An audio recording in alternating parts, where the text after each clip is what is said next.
Thank you for joining us today for another exclusive interview sponsored by Immovet.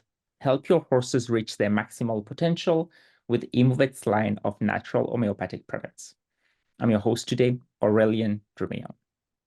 Today we are excited to welcome Elliot, a distinguished bloodstock agent. Join us as we explore his early influences in horse racing, the motivation behind his career choice, and the exciting purchases of Lot 62 and Lot 187 at the Arqana 2-year-old training sale. We'll dive into what makes these horses stand out, past experiences with the sale, and also Alex's view into innovation and growth within the thoroughbred industry. Stay tuned for an insightful conversation with one of the top figures in bloodstock. So Alex, great to have you here, first of all. Aurélien, good to be here. Excellent. Can you tell us a little bit more about your early influences in horse racing and especially bloodstock? Taking you way back when I was, I always wanted to train horses from an early age. And when I left school at 18, I went to work for a national hunt trainer in the southwest of England called Philip Hobbs. And I was a groom for a year.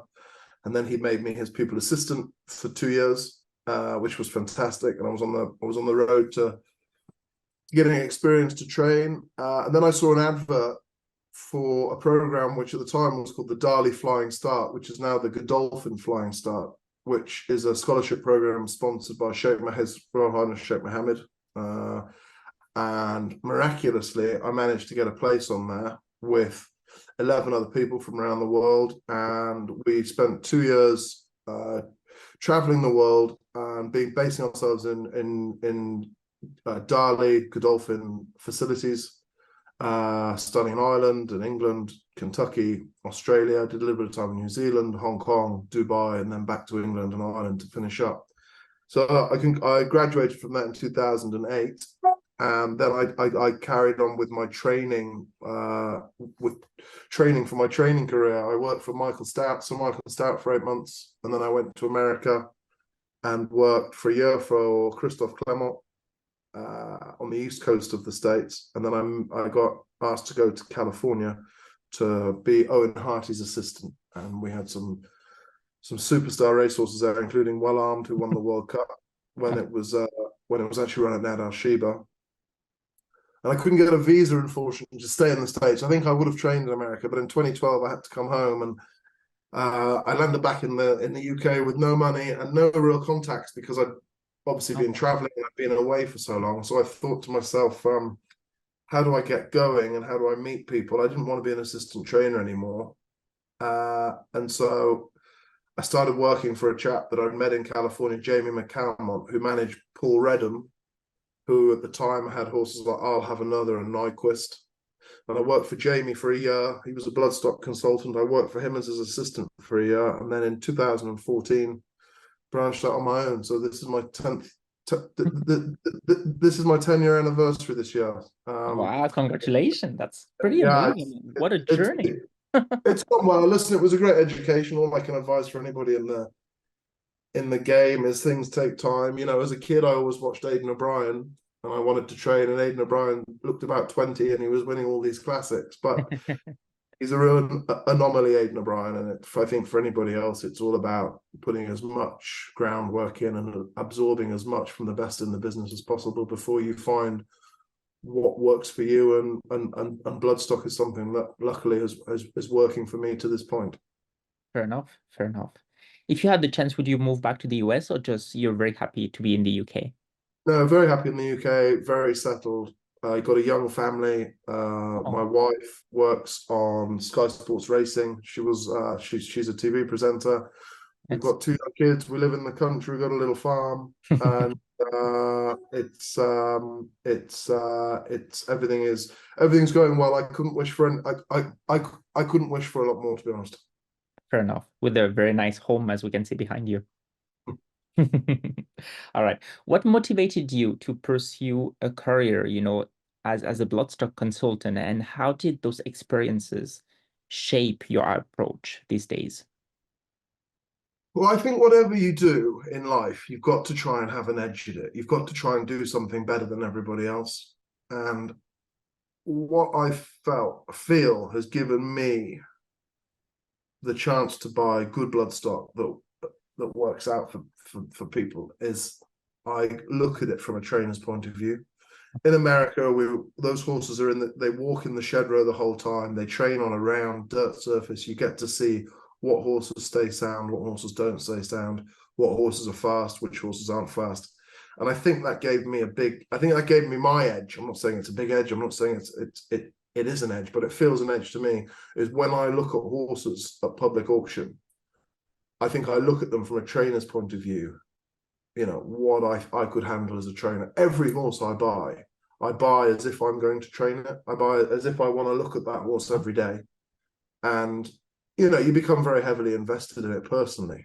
So I think that's what, and then obviously, but that's only a small part of when you see that horse and you buy that horse, you've then got to make sure they go to good trainers. And in somebody like Rafe Beckett, who I work closely with, I know that those horses are going to be cared for every day, and that gives me the chance for that horse to get. I'm only buying a small window of that horse's career, and so I'm putting it into everybody else's hands, and you've just got to make sure that those horses are getting put in the best hands with the best staff, the best feed, the best training, the best vets, and then to the racetrack, the best jockeys.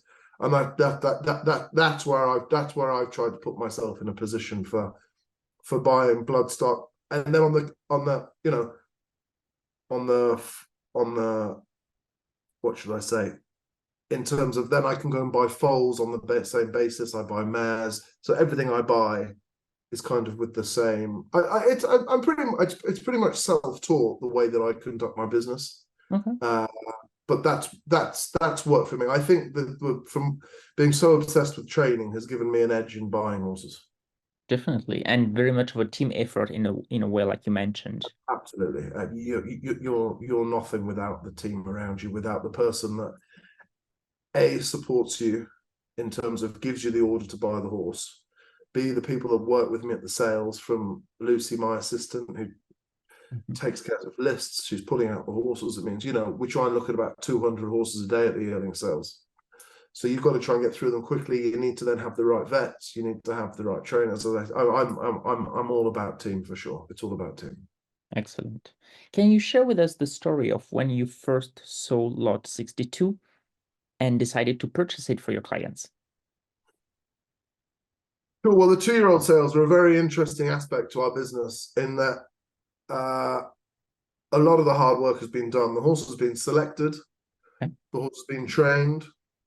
It's then a performance-based sale. So I didn't see that horse at Arqana before he breezed. I think there was 102, maybe 200 horses catalogued to breeze. So I sat and I watched the breeze on a TV screen, because I feel you see more, and watch the way the horses breeze, watch their action, see if they put their head in the right place, see how vigorous the rider is, see what equipment's on the horse, and then make a list. So obviously lot number 62 hit my list. Sure. We also time the horses electronically. They go through 3 sets of beams. They go through the first furlong, the second furlong, and then what we call the gallop out, which is anything up to another half a furlong. So they're galloping. We're timing them over 2.5 furlongs. What I do is then I match up which horses time to which horses I looked at on my list, and I go through them, and the horses that look like they've timed fast and are slow, I put a line through those straight away. But the horses that look like they do it effortlessly, and then they clock in, say, the top 30-40%, I will then go and look at those horses. And not 62, he did it all very easily. He clocked in the top 20. He looked great doing it. So he was on my list to go and see. I went to see him at Lynn Lodge Stud, the consignment, and he was a big, imposing, actually a very big, imposing horse. Wow. It's then all into the presence of the horse and the way they walk, the way they move. He was very agile for a big horse. He turned very easily. He looked very sound. And, you know, a lot of it is to do with the horse's personality, and his personality shone through to me as being one of of one of the best horses in the sale. And then when Ammo Racing arrived on the grounds, I took him to see him. Kia Durabshin took him to see him. And a lot of people run away from big horses because they say the bigger the horse, the bigger the problem. But we've had a little bit of luck with a big horse called King of Steel, who he was second in the English Derby last year, and he won the Champion Stakes at the end of the year. And yeah, he was just about champion 3-year-old. So big horses don't really put us off. This horse was by Justify, vetted clean. Dan was a sister to Churchill, huge pedigree. He was bred by Cornwall. And he was very well purchased as a yearling. He cost 110,000 or 130,000 in Keeneland last September, but it was just before Justify got really hot. You know, he had those Breeders' Cup winners, and everything exploded for him after Eddie O'Leary had purchased him. So it might be the last time those Breeders' Cup guys get to buy Justifies, because his price has rocketed since. Wow. Interesting, very interesting. As I mentioned, you bought some amazing horses, especially Lot 62 and also Lot 187 at the Arqana 2-year-old training sale just a few weeks ago. Could you tell us more about the purchases, such as, who were they bought for, where are they headed, and what kind of races will they be targeted at? Yeah, so the filly 187, she's going to take a bit more time than the colt. They were both bought from Lynn Lodge Stud. She was out of a Group 1 winning Montjumer, Sarah Lynx, and she was a very elegant filly. She fitted the same criteria as the colt, and she was actually bought for Michael Tabor, and she's going to go into training with Simon Crisford in Newmarket. I imagine her seeing a back end 2-year-old, 3-year-old career for her. Whereas the colt was bought for Ammo Racing. He's back in England at the moment, just chilling out a little bit after the sale, and he might go to America. He'll either be trained by Bill Mott or Chad Brown in America, or if he stays here, there's a chance he goes to Rafe Beckett. So that's where we're thinking for the colt. But the filly was bought for Michael Tabor, and she's going to go to Simon Crisford. Excellent, excellent. Well, I guess you have a very international experience, so I guess maybe for you it's easier to send, horses to different places around the world. It's a very small world these days, as we know, and these horses are very easy to ship. We breed some of the best, even though those horses were bred in America, they actually have European pedigrees, those two horses. And I do believe that in Europe, we breed the best turf horses in the world. But the problem is we don't run for very much prize money. So these horses, when we get them on a plane, ship them to the States, they can run in big money stakes races or maidens, and it is a small world these days, and it's very easily done. So no, I'm all about we're all about a global campaign for these horses if they're good enough. That's great, excellent. So according to you, what made those horses so special? Maybe pedigree, nicks, confirmation, or something else? I think it's a combination of everything, really, and it's, I've been in the business a long time now, looking at a lot of horses, and it's a bit like when you see somebody walk down the street, you can sort of say, would that person be a good runner or wouldn't they be a good runner? You can make a good guess. Sure. And once you've been around horses for so long, it becomes intuitive as to what you believe is right, and what's wrong, and what makes an athlete and what doesn't. And I think, first of all, the overall feel a horse gives you when it comes out of its stable, size, what we call scope, in terms of, is there much scope there in terms of the horse going to keep developing, scope for improvement. And then the action, the way the horse walks, the way the horse moves its shoulder, the way a horse moves its backside, gets its hind leg underneath its bottom, and style, substance, just an overall look. And then you've got to get obviously into the vettings. Because they go through such a process, these horses, the vetting has to be clean. And those horses that we bought vetted good. And hopefully, listen, we spent a lot of money, but as I said at the time, good horses are invaluable, and hopefully, 1,800,000 is a lot of money to give for any horse, but hopefully one day it might look cheap. Definitely. What has your experience been, regarding these sales? What did you think of the catalog quality this year, for example? I thought the catalogue was as good a breeze up catalogue as I've seen. I Oh, think wow. Arqana have done an exceptional job to put themselves at the forefront of the breeze up sales. They attract a later developing type of horse. You know, their sales in May. They attract a later developing type of horse, and the vendors are spending a lot of money on them as yearlings. They're taking them. It's a big gamble, and they're spending a lot of money on them, and they're doing a fantastic job. Arqana put on the best show. It's the best place to breeze a horse. It's flat. It's good ground. It's usually good weather. And Deauville's a great place for a client to go to. Good restaurants, and it's overall it's just a great environment for a horse sale. We had a lot of luck there last year. We bought a filly by Lope de Vega for €420,000 again for Michael Tabor. She went to Rafe Beckett. She won her maiden impressively at Sandown, and then she went on to be fourth in the Group 1 Fillies Mile. She came back this year and she was third in a Oaks trial at York, the Musadora, where she was actually the best filly. The pace of the race didn't suit her. She was sat last and she couldn't get to the horses in front. Hopefully she's going to be a Ribblesdale filly at Royal Ascot this year. And, she's got her black type now, her Group 3 placing. And, there's proof that the Arqana sale, when you look at the horses that Arqana have produced, it's produced Tepau, who won a French Guineas. It's produced War of Will, who went to America and won a Preakness, second in a Derby, or third. The list of horses that come from Arqana and from that sale are exceptional. All these horses are, they've jumped through so many hoops that the best horses, you've got a good chance of them being top class. For sure. It is like the best of the best. Even though, it's 200 horses, you still have to select. For sure. And early in the process, the vendors know that the buyers are going to be there with the big money, so they need to send their best horses. So everybody's got one eye on France to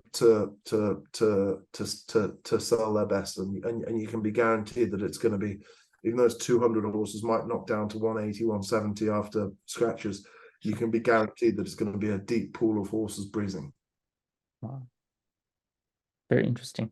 Is there a special horse from this year's sale that, well, I'm sure, the one you bought, but that you hope to see soaring the hype? For sure, there's actually there's a filly that Ammo Racing bought by Two Darn Hot. Okay. Well, she cost €800,000 as well, and she is out of a Frankel mare. I know the vendor thought an awful lot of her. It's a deep Judmont family. The dam is a sister to Blue.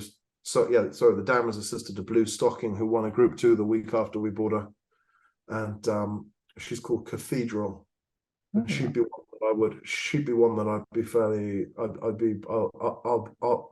will be hoping soars the heights, as you put it. Very well. Are you going to be attending any other sales in 2024? And if yes, which ones? Absolutely. Listen, I'm keeping an eye out all the time because there's online sales now, and horses come from anywhere. A good horse could come from any sale. So we've done all the breeze up sales, the 2-year-old sales, and then we'll get into the summer sales where we've got the July sale, which I actually have. I have my own consignment business where I sell a lot. So I sell a lot of the horses that I've bought as yearlings or whatever. I'll see them the whole way through. And Imperium sales, we sell those. We have a draft in July. There'll be the Arqana July sale as well. Maybe I'll buy some jumping horses there, National Hunt horses. And then from August to December, I'm at sales all the time. The yearling market is my big market. I probably buy upwards of 80 yearlings a year there. Wow. And then we have, so that's starts off in Saratoga, then we go to Deauville, then Doncaster, Germany, back to America for Keeneland September, and then Ireland, England, and then we're into horses and training sale, which, as I said, we sell under the Imperium banner, and then after the horses in training, it's generally mares and foals, because I try and buy a lot of foals to sell as yearlings, and try and buy a select band of mares for people. The way the market's gone, it's all very top heavy. The top of the market is good. Mhm. People know what a good horse is now, and they're prepared to pay for it. But that means that the middle and the bottom have suffered a little bit. True. That's the same the world over. But no, we try and be across as many sales as possible. Trying to find those gems. Well, that's very important for sure. For sure. Finally, on to the last questions. Where do you see innovations and growth within the thoroughbred industry? People always ask me this about, can AI ever take over your job and all this type of thing. I don't. I mean, I'm bound to say I don't think it can, because I don't want it to. Because if it does, it puts me out of a job. I do think data is becoming more and more prevalent. Sure. I think it's probably more prevalent in the States because there's less variables, because the horses race on left-handed flat tracks that are usually about a mile in circumference, and the horses race at set distance. So maybe I think data is probably more prevalent there. In England, there's so many variables: where the horses are trained, the tracks that they race on, the ground conditions they race on. And I think that although I mean, I'm more open to using data than I ever have been before in terms of heart scans and lung scans and all this sort of thing. Biometrics, I'm not so sure about, but I do think that data is going to start driving a lot more within the thoroughbred industry. For sure, for sure. For sure. And I think we'd be foolish not to be open to that. I'm trying to think what else. Obviously, as I said, the world's become a lot smaller. People are traveling horses a lot more. And the biggest problem that we have here in the UK and Ireland is prize money. Our prize money levels are low, so it means that Compared to the rest of the world, I guess. compared to the rest of the world, so we find a lot of Americans coming to Tattersalls to buy horses. It's great for our trade, but at the end of the day, we're going to start losing some of our best blood. Mm-hmm. We need to start seeing where the next generation, John Magnier and Sheikh Mohammed, have been so instrumental in driving this sport forward and making the sport what it is, that we just need to make sure that the next generations keep coming through from all levels, from the buying of the horses all the way down to the grassroots of the staff that look after the horses. We've also got big problems with that in the UK. Young people don't generally seem to want to work outside with horses anymore. And I think I was about to ask you, yeah. I think that's probably outside of prize money and the animal rights side of racing.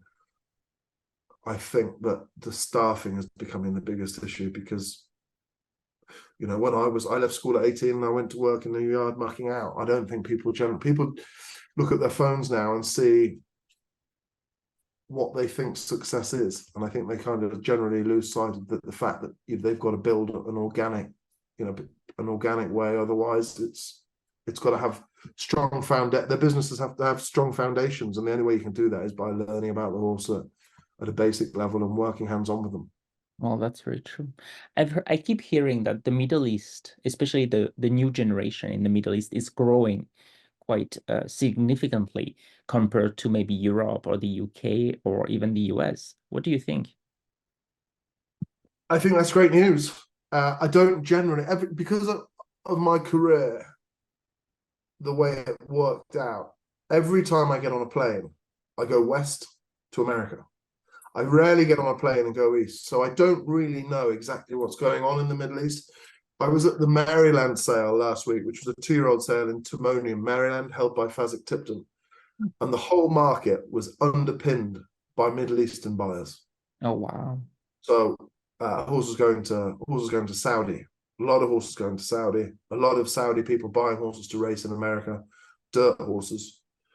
So I think it's great news, and I think that needs to, you hear in Saudi that they're building new racetracks, and Bahrain's become a very strong racing nation.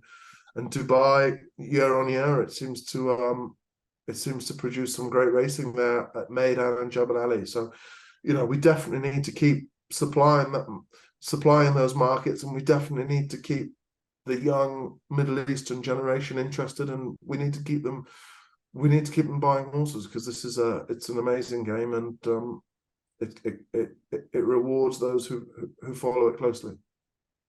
Excellent. Well, thank you so much, Alex.